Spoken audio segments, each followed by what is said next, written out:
Hello, my name is Dr. Ukiri Richard.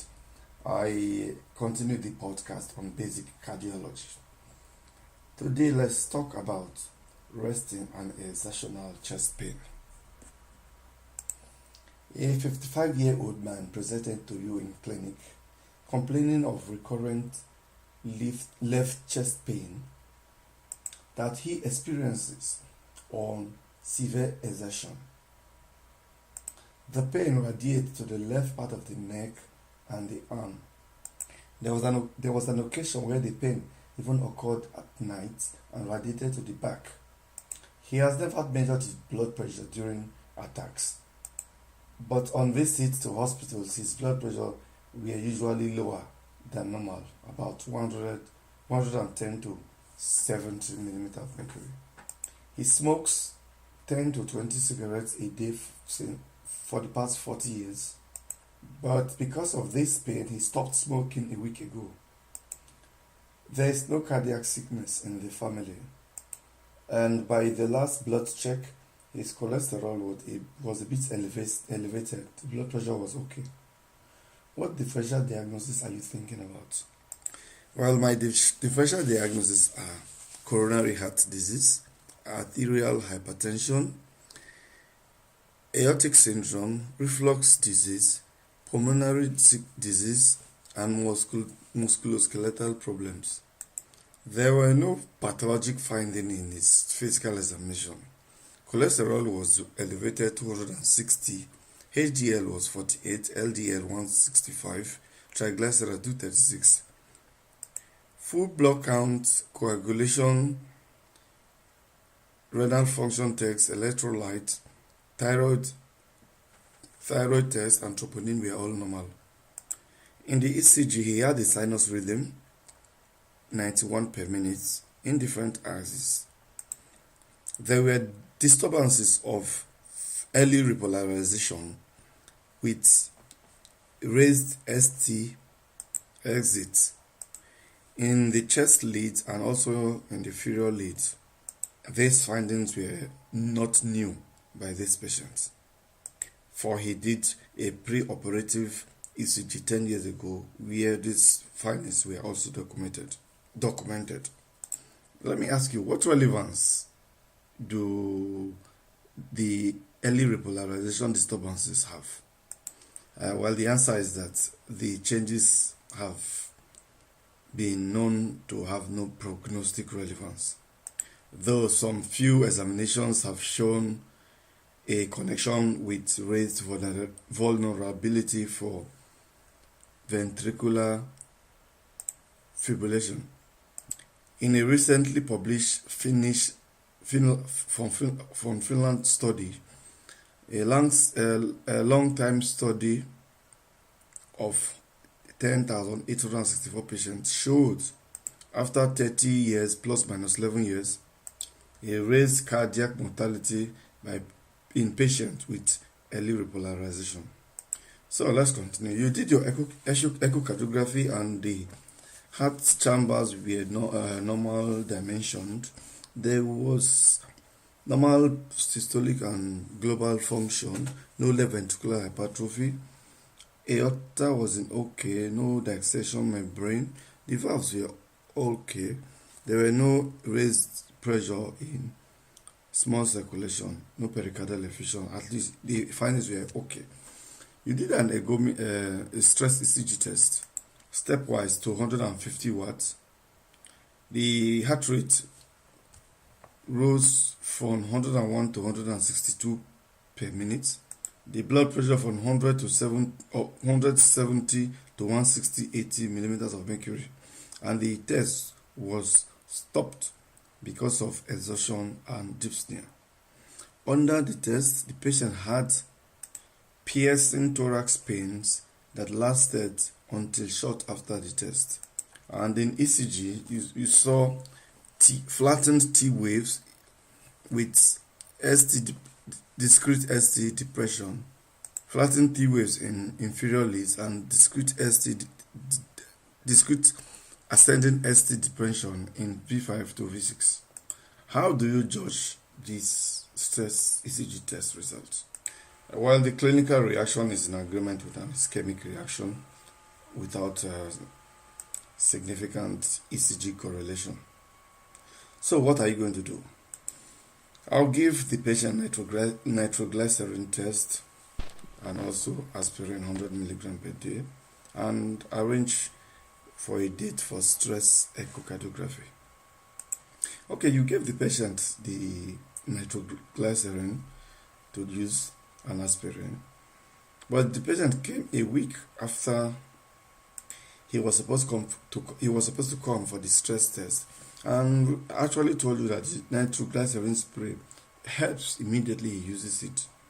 He told you also that he went to ask about the family history of cardiovascular diseases, and he was told that one of his sisters has a coronary heart disease and also another one has a heart failure problem. How do you interpret this information put together? Well, it makes the likelihood of a coronary heart disease very possible. And there are actually no indications for a hypertensive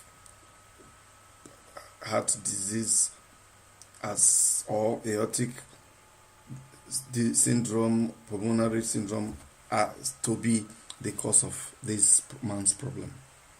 Okay, let's carry on. You did the stress ECG test, stepwise stressed, still up to 150 watts. The heart rate rose from 93 to 150 per minute. Blood pressure from 105 to 75, or 75 to 185 to 80. You also terminated the test because of exhaustion and shortness of breath. Under this test, the patient also had piercing pains that radiated to the left shoulder and persisted up till short after the test. And in the echocardiography, you saw significant septal apical hypokinesia under test. Sorry, you saw some discrete septal and apical hypokinesia under test, which were not really too significant. You decided to do the coronary angiography. The left coronary artery was okay with slow flow in the peripheral LAD. In the right coronary artery, during the first frame, you saw a long stenocyte with smooth contour with slow flow in the peripheral right coronary artery. But after you gave 0.25 milligram of nitroglycerin, the vessel was completely normal without stenosis. What is your diagnosis?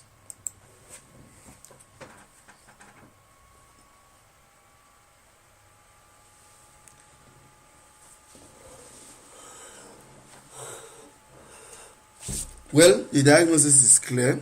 It's most likely a coronary spasm. Also may be it may be catheter induced. You may try using acetylcholine or egonovine to induce spasm in the left coronary artery. This does not have a therapeutic consequence, though it's a risk for the patient. But additionally, the slow flow of contrast medium the slow contrast medium flow in LAD and RCA of this patient shows a microvascular dysfunction. Don't forget that coronary spasms, apart from symptoms, can also present with ST elevation in ECG. This is the classical angina, Prinz angina. So, how are you going to manage this patient? Well, it has been proven that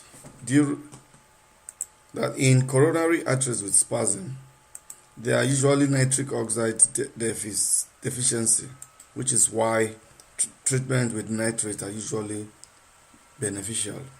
The segments or the area affected react better to nitrates than the non-affected segment in the same patients on the same vessel. There has also been there is also a proven benefit from additional treatment with lipids reducing agents.